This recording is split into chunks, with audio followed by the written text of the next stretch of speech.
हाथ, पाँव, आँखों, मुंह और जिस्म के मुख्तलिफ हिस्सों में सोजिश क्यों होती है। आज की वीडियो में हम ये डिस्कस करेंगे। This is doctor Hamza. आप मेरा यूट्यूब चैनल, फेसबुक पेज और टिकटॉक अकाउंट देख रहे हैं। सोजिश होती क्यों है? सबसे पहले तो ये समझ लेते हैं कि सोजिश की वजूहात क्या होती हैं। आप कुछ दवाइयाँ ले रहे होते हैं, उनके रिएक्शन की वजह से सोजिश हो सकती है। आपको कोई चोट लगी है, चोट की वजह से आपके जिस्म के किसी हिस्से में सोजिश हो सकती है, जिनमें एक कंडीशन मोस्ट कॉमन जो है वो सेलुलाइटिस की है। आपको दिल का मसला है, हार्ट प्रॉब्लम, तो उस मामले में आपको सोजिश का सामना करना पड़ सकता है।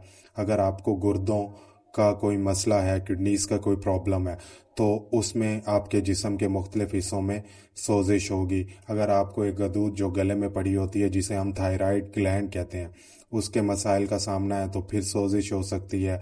आपके जिस्म में एक गंद साफ करने वाला निज़ाम आपके खून के निज़ाम के साथ चल रहा होता है, जिसे हम लिम्फेटिक्स कहते हैं। अगर उनके बटन्स में, उनके नोड्स में कोई ना कोई मसला हो जाए और उनकी ब्लॉकेज हो जाए, उसकी वजह से सोजिश हो सकती है, जिसे हम लिम्फेडिमा कहते हैं।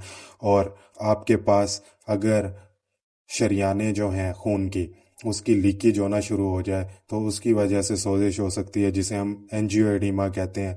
और पिटिंग एडिमा होता है, जिसमें आप अगर सोजिश वाली जगह पे जोर दें अपने अंगूठे से, तो वो दब जाता है, उसमें खड्डा और सुराख टाइप बन जाता है, जिसे हम पिट कहते हैं। उसको हम पिटिंग एडिमा कहते हैं। और थायराइड के मसाइल में सोजिश तो होती है, लेकिन आप उस पर अगर जोर दें तो वो नॉन पिटिंग एडिमा होता है।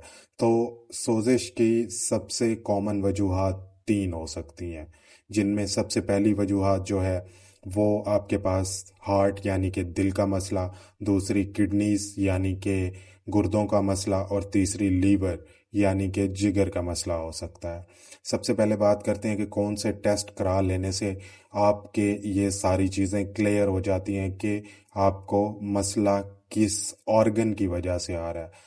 गुर्दों की वजह से आ रहा है, दिल की वजह से आ रहा है, किडनीज की वजह से आ रहा है, या फिर लीवर यानी कि जिगर की वजह से आ रहा है। तो दिल के लिए आपने कोई और टेस्ट नहीं कराना, जिसमें ईसीजी वगैरह सब कुछ फजूल है। आपने ये देखना है कि आपका दिल या तो बहुत ही ज़्यादा पंप कर रहा है और उसका साइज़ बढ़ चुका है, या आपका दिल सख्त हो चुका है, यानी कि फाइब्रोसिस हो चुकी है, हाइपर ऑब्स्ट्रक्टिव कार्डियोमायोपैथी जिसे हम कहते हैं, हुक्म। ठीक है, उसकी वजह से दिल आपका उतना धड़क नहीं सकता, जिसकी वजह से खून पंप नहीं हो सकता और खून अपनी जगह पे मौजूद रहता है, तो उस वजह से भी आपको सोजिश हो सकती है। तो इसका इलाज क्या है? इसका इलाज कुछ भी नहीं है। आपने एक सिंपल सा टेस्ट कराना है, जिसे 2D इको यानी कि दिल का अल्ट्रासाउंड कहते हैं। इस पर आपको आपके दिल का मसला पता चल जाएगा और आपने किसी कार्डियोलॉजिस्ट से लाजमी रुजू करना है। अब आते हैं जिगर पे। जिगर का जो है वो हमारे पास सिंपली एक अल्ट्रासाउंड होता है। अगर जिगर का कोई मसला चल रहा है, यानी कि सिरोसिस हो रही है या जिगर सिकुड़ रहा है, श्रिंक हो रहा है, तो उसको हम सिर्फ अल्ट्रासाउंड पे ही डिटेक्ट कर लेते हैं, और उसके बाद आपको जिगर के स्पेशलिस्ट डॉक्टर के पास जाना पड़ता है, यानी कि गैस्ट्रोएंटरोलॉजिस्ट। उसके बाद तीसरा आते हैं हम किडनीज पे, गुर्दों पे। मोस्ट कॉमन मसला है, क्योंकि हमारे पास पानी के मसाइल होते हैं, बहुत सारी गैर ज़रूरी अद्वियात हम खाते रहते हैं, जिसकी वजह से किडनीज का मसला हो सकता है।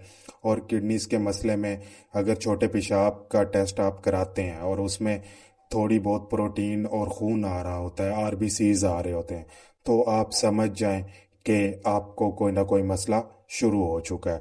उसके लिए फिर आप अल्ट्रासाउंड भी कराते हैं और गुर्दों के डॉक्टर के पास भी जाते हैं। नेफ्रोटिक सिंड्रोम जो है बहुत रेयरली डायग्नोज होती है, अपनी लेट स्टेज में के डायग्नोज होती है। अब इसमें हम कर क्या रहे होते हैं? नेफ्रोटिक सिंड्रोम में हमारे जिस्म में बहुत सारे फिल्टर होते हैं और उनमें झिल्लियाँ होती हैं। वो प्रोटीन को छलनी के तौर पे काम करके, प्रोटीन की छलनी के तौर पे वो हमारे जिस्म से प्रोटीन को ज़ाया होने से बचाती हैं। जब प्रोटीन ज़ाया नहीं होती, तो ऑनकोटिक प्रेशर एक होता है, वो मेंटेन रहता है हमारी शरियानों में, जिसकी वजह से एडिमा यानी कि सोजिश नहीं होती। और गुर्दों के मुख्तलिफ टेस्ट के ज़रिए हम ये पता चला सकते हैं कि गुर्दों का क्या मसला चल रहा है, जिनमें हमारे पास यूरिनरी हो गया, छोटे पेशाब का टेस्ट। प्रोटीन ब्लड में हम देखते हैं, प्रोटीन टू क्रेटिनिन रेशो देखते हैं 24 घंटे। हम प्रोटीन और क्रेटिनिन रेशो को ऑब्जर्व कर रहे होते हैं, और एल्ब्यूमिन टू क्रेटिनिन रेशो। آپ نے اگر آپ کو کوئی ڈاکٹر ایڈوائز بھی نہ کرے یہ ٹیسٹ کرا رہے ہیں تاکہ آپ کو تسلی ہو جائے. اور دل، جگر اور گردوں کا مسئلہ اگر ان تمام ٹیسٹوں سے بالکل ٹھیک آپ کو نظر آتا ہے پھر آپ اس کی وجوہات تلاش کرنے میں اپنا ٹائم ضائع کر سکتے ہیں. بہت سارے پیشنٹ ایسے ہوتے ہیں جنہیں ہم کلینیکلی اس بات سے پتہ چلا سکتے ہیں. اور وہ کلینیکلی کیسے پتہ چلتا ہے؟ اگر دل اور گردوں کا مسئلہ ہے یعنی کہ دل اور جگر کا مسئلہ ہے تو وہ پیشنٹ سیدھا لیٹ نہیں سکتا کیونکہ ان کے پھیپھڑوں میں پانی جمع ہونا شروع ہو جاتا ہے اور ان کا سانس اکھڑنا شروع ہو جاتا ہے. تو وہ اپنے سر کے نیچے تکیا رکھ کے لیٹے رہتے ہیں تو انہیں آنکھوں اور منہ کی سوزش بہت ہی کم ہوتی ہے.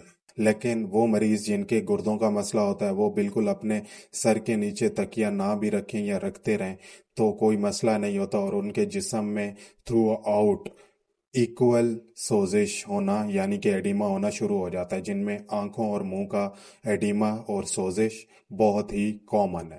تو آپ نے اپنے گردوں کے ڈاکٹر یعنی کہ نیفرولوجسٹ کو لازمی دکھانا ہے اگر آپ کے یہ والے سارے ٹیسٹ خراب نظر آئیں آپ کو. تو امید ہے آپ کو اس ویڈیو سے بہت ساری معلوماتی باتیں ملی ہوں گی. اسی طرح دیکھتے رہیں، سپورٹ کرتے رہیں. اگلی ویڈیو تک کے لیے اپنا بہت سارا خیال رکھیں اور چینل کو سبسکرائب کرنا مت بھولیں. اگلی ویڈیو تک کے لیے اللہ حافظ.